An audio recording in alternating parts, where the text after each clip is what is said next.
Let me make it very clear, very, very clear, so that everybody will understand me. Look, understand me. Hunger in the land is not a function of scarcity of food. They hear me? Is a function of poverty. People don't have money to buy food. Enter market, food, yaba. There is food everywhere, whether locally produced or imported. But the problem that we have, the hunger we have in the land, is promoted, propagated, negated by poverty. There is no money. Now they hear me. Most of them go down the hear them say $2.4 billion of our forex, of our dollars, money that we made from sales of crude oil, dollars, we are given to persons, people, companies, establishments, that does not exist. In other words, that money was stolen. Stolen now, because money that you cannot trace to anybody. What happens to the money? Stolen. This now the money, that dollar where we don't define, where we suppose use jump start the economy and make sure that people are gainfully engaged, most especially in the agricultural sector. But no, they thief the money, say they give so and so, Mr. A, Mr. B, and if you cross check, Mr. A, Mr. B does not exist, be it human beings or companies. Now the situation of the country, I be that too. Now they hear me. To make you understand this thing better, you get what discussion will happen on top Arise TV. I will make you listen to that discussion. When we come back, I have more things to say.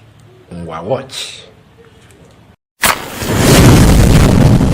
Forex, for example, if you're not productive, if there's no value addition to the raw materials or that we're exporting, we wouldn't get dollars, we wouldn't get foreign exchange. Exactly. Right? So whatever policies or moves or strategies that the Central Bank of Nigeria that's supposed to address monetary policies and all of that, they may just fall flat. Yes. Okay, so now when you hear, let's bring it home, okay, especially considering the interview that we just had with the Central Bank of Nigeria governor. What do you make of the uncovering of $2.4 billion false forex claim, based on what we heard, from the Central Bank governor? I mean, that non-existent entities, have been, getting forex. It's the same thing that happens in all interventions that the government does. Right. Now we have a situation where people who don't exist have access to the funds that are supposed to power the economy. When that happens, you actually erode the foundation of the progress that you tend to have. Now, if you see $2.something billion, we are talking about $2.something billion that cannot be accounted for. Now, do you know, well, if you consider the fact that from my own personal researches and the things that were involved in agriculture, you see that some of the processing plants that we need to power the economy, to power production, because if we do not produce, we will not be able to earn. And if we do not earn very efficiently by ensuring that the people themselves, the factor is the people. Right. If the individual peoples of Nigeria are not earning, Nigeria is not earning. So if we go back, you see that some of the facilities, some of the agricultural implements, some of the technologies that are needed for us to power the people, to power the economy, are so cheap.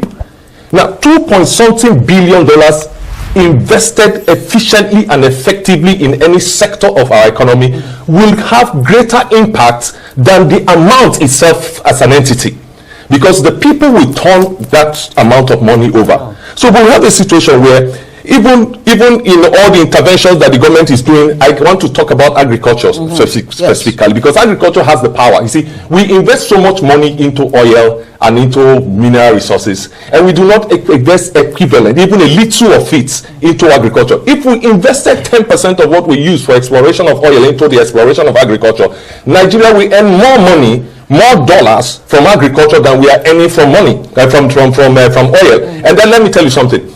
We will have a greater impact in the sense that there are more persons who will be absorbed into the agricultural space job creation, giving them the opportunity to earn more money. So as they're earning more money, the government can have taxes. You hear it still comes back to what I said in my opening. We need money to jumpstart the economy, and the way to go is agriculture. What we can make from agriculture go surprise all of us. It go beat oil. People are already running away from crude oil because in the latest future, the petroleum products that you get from crude oil, they will be irrelevant. Haven't you heard of Tesla cars that run on electric cars? You just charge the battery, they will carry for like 5 or 6 or even 24 hours. Haven't you heard of it? People are leaving that place. They want to go green. They don't want anything that will be polluting the ecosystem. They just want to go green. So in the nearest future, crude oil will be a thing of the past, and countries are already moving away from it. So if by that time we are still wholly and solely dependent on crude oil to generate funds, revenue to run our country, what do you think will happen? Already hear me. Agriculture is the main deal. Before the discovery of crude oil, were we not doing agriculture? Were we not successful doing agriculture? It discovers a crude oil, everybody abandoned agriculture to go and eat egombute. When I hear what that man talk inside that video, he say, look, agriculture is the way to go. When you jumpstart the economy using agriculture, all this money won't at the thief, when I pump them inside agriculture, it will recruit plenty people, including graduates. Now that time you gonna say agriculture is not just for the poor people. No. Graduates will involve in agriculture and make ends meet. Jumpstart the economy with agriculture. This 2.4 billion that cannot be traced to anybody now. Imagine say they push that money into agriculture. Imagine where we would have been. Imagine. Are you getting what I'm saying? That is it. Government is not helping agriculture. Those individuals that are trying to help themselves and see if they can cause an agricultural revolution in this country, you know, to stabilize the economy on their own, no, insecurity will not allow them. Fulani herdsmen, unknown gunmen, unknown men, Boko Haram will not allow them. Government is not even helping to secure these people and their families to make sure that they are doing what government cannot do. Oh, now they hear me. The whole thing is messed up. All the messed up. How else do you want me to say it? It is messed up. Government, you don't want to jumpstart agriculture and make sure that our economy is better. Those individuals that want to do it on their own, you cannot provide security for them to do it. You will cultivate your acres and hectares of land. When it's time for you to reap the benefits, when it's time for you to harvest your produce and maybe sell and make money and live large, Fulani herdsmen will carry their cow and eat up everything. As per say, na two of na plant the thing. Na cow you plant them for. You grow too much, they will do like this for you. They go buy you. Government is not doing anything. Everybody's keeping quiet. See, we had better do something. Like Peter Obi will always say, what will save this country is from consumption to production. I have never seen any country that is doing well, only consuming. They just the import. You must give out something. And the only way would they even import? Very useless arrangement. Crude oil where you get. You call exporter. Then call import the petroleum products from that crude oil back. Like times 10 of what you sold it. I will not be stupid.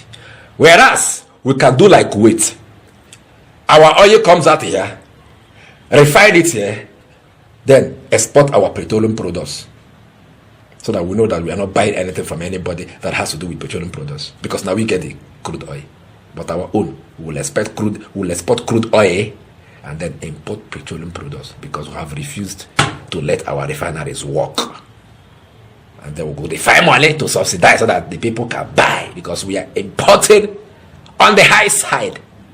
And now that the subsidy, they say they have removed it, everybody is crying. There is poverty in the land. Are we not being stupid? Answer that question in the comment section. I'll go see Una later. Imagine a country where its citizens get to enjoy the road without this.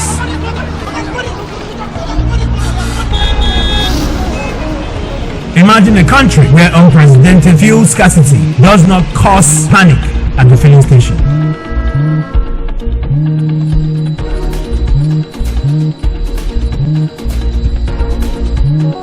That is why Innocent Vehicles has embarked on manufacturing environmental-friendly gas-powered cars while still offering comfort, luxury, and doggedness for the African roads. Innocent Vehicles, the pride of African roads.